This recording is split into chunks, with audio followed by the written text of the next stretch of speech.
cold. Yeah, that's my love.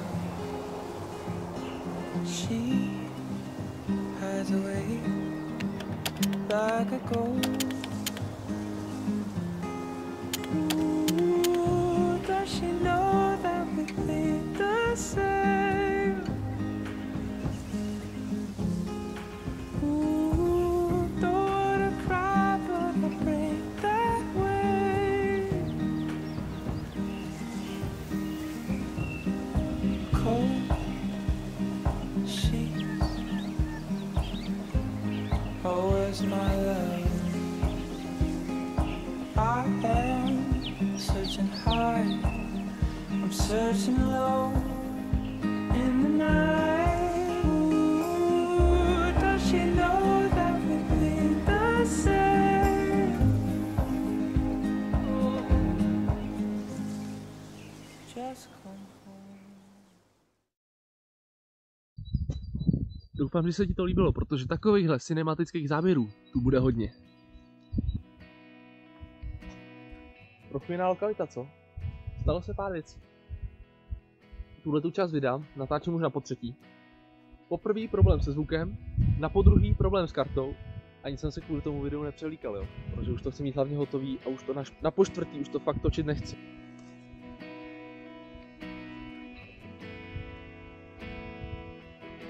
Za chvíli vyrazím na Maltu společně s kusem rodiny, kde mě čeká téměř 6000 let starý megalitický stavby, strašný cool útesy a podle fotek hodně dobrý západy slunce.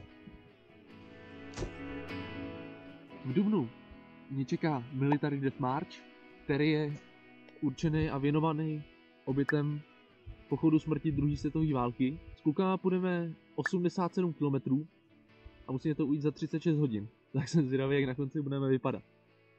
Za 4 mi ruší záběry.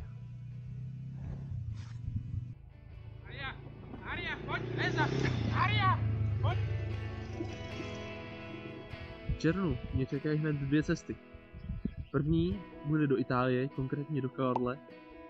Je to taková naše rodinná téměř každoroční dovolená, ale mě už takový ty klasický dovolený přestali bavit, takže tam chci spáchat třeba něco, co se rýmuje s krosnou podél pobřeží, a na to si budete muset počkat.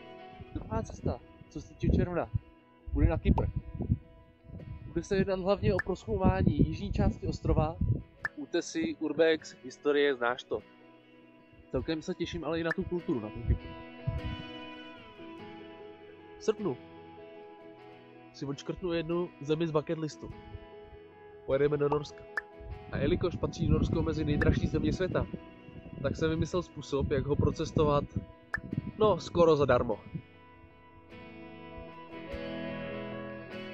A poslední zemí, kterou mám na letošek naplánovanou, je Polsko. V říjnu, sám, bez použití angličtiny a v horách. Ještě to budu prokládat různýma trampama tady po Čechách, aby tu nebylo úplně pustoprázdno třeba měsíc, když budu někde vydělávat peníze na ty cesty. Tak jo, to by bylo všechno. Teď už jenom vymyslet nějaký outro. Pic. Už pečete? No pak nemám proč jistit, ne?